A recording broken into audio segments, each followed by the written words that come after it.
On a tous déjà rêvé de tomber sur un trésor par pur hasard. Une pépite d'or, un fossile rare ou même un fragment de météorite, ça paraît fou et pourtant, certains de ces trésors peuvent encore être trouvés aujourd'hui. Alors préparez-vous, on part pour un tour d'horizon des objets rares et surtout, comment les obtenir.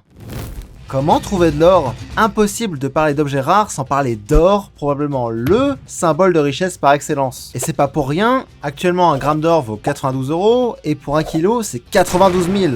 Alors avec des prix comme ça, il y a plus d'une raison de vouloir mettre la main dessus. Alors, comment est-ce qu'on trouve de l'or? Il y a plusieurs manières de s'y prendre, mais pour une personne lambda, 3 options s'offrent à vous. La première et la plus évidente, c'est de prendre une pioche et d'aller creuser dans la roche jusqu'à tomber sur un gisement. Et si par miracle vous en trouvez un, ça ressemblera sans doute à du quartz parcouru d'une petite veine dorée, un vrai filon. Mais par contre, 3 problèmes à ça. Déjà, vous risquez de tomber sur de la pyrite, de l'or des fous, qui ressemble à l'or sans en être. En plus, il reste que très peu d'or en France, donc ça serait pas une partie de plaisir. Et légalement, c'est aussi un challenge, et il faut des autorisations pour miner. C'est aussi un souci si vous souhaitez trouver de l'or avec un détecteur à métaux, son usage est réglementé et il est interdit de chercher des minerais avec. Et de toute manière, il aurait du mal à trouver autre chose que des clés ou des bagues. Il faudrait vraiment une grosse pépite pour que ça marche avec de l'or. Ça irait en Australie ou en Californie, mais pas en France. Votre seule vraie possibilité, c'est l'orpaillage. C'est cette technique que vous connaissez peut-être, qui consiste à utiliser une sorte de poêle, une bâtée, pour laver le sable et le gravier des rivières. Avec un peu de patience, l'or, qui est bien plus dense que les autres minéraux, reste au fond sous forme de petites paillettes. Ce qu'il y a de bien avec cette méthode, c'est qu'elle est autorisée en France, facile d'accès et plutôt fun à faire. Le problème en revanche, c'est que vous trouverez probablement rien de plus que quelques paillettes. Alors, ça ne vaut pas rien, et ça sera pas de quoi vous rendre riche. L'orpaillage, c'est surtout à faire pour l'expérience en elle-même, le frisson de découvrir l'éclat de l'or au fond de votre bâtée.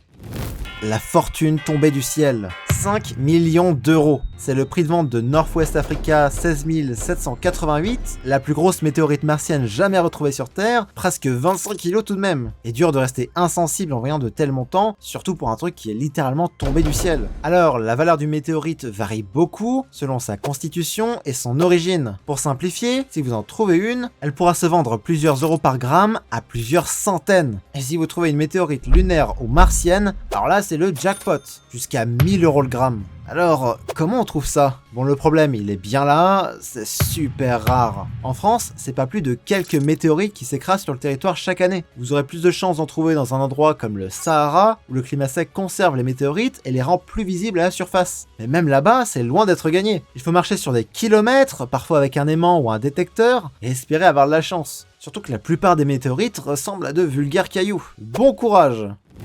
Où trouver des pierres précieuses? Et si vous appréciez la vidéo jusque-là, abonnez-vous! On continue notre tour des objets rares avec un incontournable, les pierres précieuses. On en a plusieurs, mais on va commencer par le diamant. Même si, comme on l'a dit dans cette vidéo, la valeur et la rareté du diamant sont grandement exagérées, ça a tout de même de la valeur. Mais il n'y en a pas en France. C'est majoritairement en Russie ou en Afrique du Sud que vous en trouverez, et encore, seulement avec du gros matos industriel pour tout extraire du sol. Et ça ressemble à ça dans la roche si vous vous posiez la question. En ce qui concerne les émeraudes, rubis, saphirs ou opales, même histoire. Vous trouverez pas ça en France, bien malheureusement. Donc, est-ce qu'il y a quelques pierres que ce soit ici ? Alors oui, mais c'est pas les plus dingues. Pour comparer, on va garder en tête qu'un diamant brut se vend presque 10 000 € au gramme. Déjà, on peut trouver de l'améthyste en Auvergne au prix exorbitant de 6 centimes par gramme. Ouais, ça commence bien. On a aussi le cristal de roche, un genre de quartz transparent qu'on peut trouver dans les Alpes ou les Vosges. C'est joli, mais avec un prix entre 2 et 8 centimes au gramme, c'est toujours pas ça. Enfin, on peut aussi trouver du grenat dans les Pyrénées, et là encore, on est loin du diamant. Ça se vend entre 20 et 60 centimes le gramme. Bref, je pense que vous l'avez compris, c'est pas en ramassant des cailloux au sol que vous allez vous enrichir. À l'inverse de l'objet suivant. S'enrichir grâce aux truffes. Jusqu'à présent, on s'est concentré sur diverses pierres et métaux, mais la truffe est tout aussi précieuse, sinon plus. Et rien de mieux que la France pour aller en chercher. Mais n'allons pas trop vite, déjà, la truffe, c'est quoi? Bon bah c'est un champignon qui pousse au pied d'arbres comme le chêne, et qui est bien sûr extrêmement désiré en cuisine. Bon tout ça c'est très bien, mais combien ça coûte? Alors ça va dépendre du type de truffe, mais pour la crème de la crème, la truffe noire du Périgord, on est entre 500 et 1000 euros le kilo. Et si on va en Italie, avec la truffe blanche d'Alba, alors là c'est carrément la folie, 3000 à 5000 euros le kilo. Et parfois encore plus aux enchères. Vous comprenez mieux ce que ça fait dans cette liste. Et donc, comment est-ce qu'on en trouve? Avec des prix comme ça, vous vous doutez bien que ça se trouve pas sous le sabot d'un cheval. Quelle expression bizarre. Comme c'est enterré sous terre, on fait généralement appel à un cochon ou à un chien dressé pour les trouver plus facilement. Préférez le chien par contre, parce que le cochon, lui, il a tendance à tout bouffer dès qu'il en trouve. Si vous n'en avez pas, c'est quasi impossible à trouver. Le seul indice que vous aurez, ça sera le brûlé. Une zone sans herbe autour du pied de l'arbre qui sera généralement le signe de la présence d'une truffe. Mais attention avant de vous lancer, gardez en tête qu'il vous faut une autorisation du propriétaire du terrain avant d'en cueillir. Sinon, ça risque d'être la cueillette la plus chère de votre vie.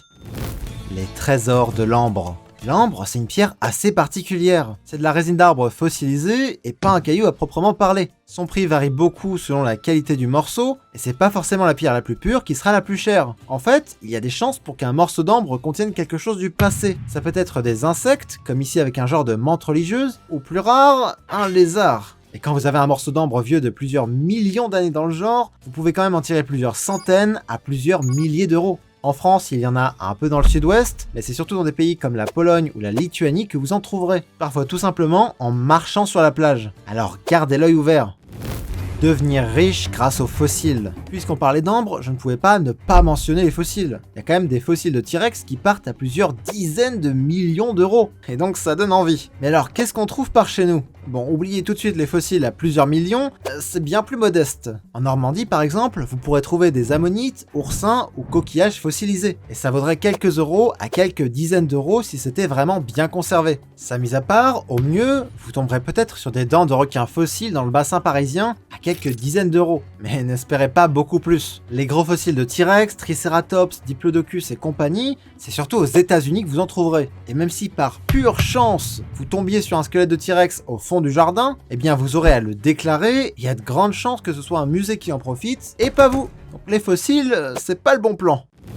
Les trésors du quotidien. Parce que dans cette vidéo, on a parlé d'objets rares et sur lesquels vous aviez finalement peu de chances de tomber, même en cherchant bien. Mais il existe pourtant des trésors plus terre à terre qui valent leur poids en or. Ça sera surtout des objets dont la valeur est spéculative et pas intrinsèque comme celle des objets qu'on vient de voir. Et pour le coup, il y a vraiment moyen de trouver ça chez vous. L'exemple typique de ce genre d'objet, c'est bien sûr les cartes Pokémon. Ces dernières années, leur prix a explosé. Cette carte Pikachu ultra rare par exemple, elle est partie à 5 millions d'euros. Mais la carte la plus connue, ça reste Dracofeu première édition. Et si la version américaine peut partir pour plusieurs centaines de milliers d'euros, la version française peut tout de même vous rapporter quelques milliers si elle est en bon état. Largement de quoi prendre le temps de retourner sa maison pour voir ce qu'il vous reste. Les vieux jouets, ça peut aussi valoir un certain prix. Alors ça concerne bien sûr des marques connues comme Lego par exemple, mais aussi des jouets un peu moins évidents. Je regardais les vieux jouets McDonald's de mon enfance il y a pas longtemps, et j'étais surpris de voir les prix auxquels ils étaient vendus. Ce qui m'intéressait, c'était ce petit jeu électronique de Sega de 2004, et même d'occasion, c'était vendu entre 20 et 30 euros pour un jouet de Happy Meal. Et pourtant ça peut marcher parce que ça joue sur la nostalgie. C'est ce qui fait que les consoles et les jeux vidéo deviennent si chers si vite d'ailleurs. Et des objets rares à la maison, il y en a plein d'autres, billets, pièces, timbres, etc.